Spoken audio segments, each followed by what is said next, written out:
Hi friends, welcome to Lakshmi farms. నేను మీ బంగారు బాబు. అందరు బాగానే ఉన్నారా? నేను బాగున్నాను. ఈరోజు మనం ఈ వీడియోలో చూపిస్తున్న కొన్ని పెట్ట పిల్లలు, పుంజు పిల్లలు, అలాగే 2 months పిల్లలు, 4 months పిల్లలు చూసుకోండి ఫ్రెండ్స్. చూపిస్తున్నాను. మనం మెయిన్గా చూసుకోవాలంటే పిల్ల తీసుకునేటప్పుడు దాని క్వాలిటీ చూసుకోవాలండి. క్వాలిటీ ఎంత బాగుంటే దాని అవుట్పుట్ పెద్ద అయిన తర్వాత అంత బాగా వస్తుంది.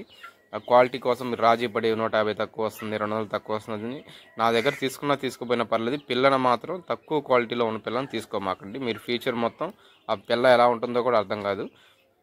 కాబట్టి చూసుకునేటప్పుడు క్వాలిటీ చూసి తీసుకోండి, ఇబ్బంది ఏం లేదు. ఇంకో విషయం ఏంటంటే, మనం పిల్లని సెలెక్ట్ చేసుకునేటప్పుడు మెయిన్గా దాని బ్రీడర్స్ అండి.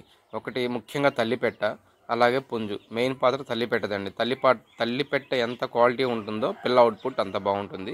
మెయిన్గా తల్లిపెట్టని చూస్తాం ఫ్రెండ్స్. మన గురూజీ గారు చెప్పినా, ఇంకోళ్ళు చెప్పినా, ఎవరు చెప్పినా పెట్టదే ఇంపార్టెంట్ అంటారు ముందు. నేను కూడా అదే చెప్తున్నాను. పెట్టని సెలెక్షన్ చేసుకోవడం మన టాలెంట్ ఏంటో అర్థమవుతుంది. అదే మెయిన్ అండి. మీకు ఎవరికైనా కావాల్సి ఉంటే కాల్ చేయండి ఫ్రెండ్స్. ట్రాన్స్పోర్ట్ అనేది పాసిబుల్ ఏరియాకి మాత్రం చేయగలను. Thank you friends. ఉంటానండి. నేను మీ బంగారు బాబు. Thank you friends.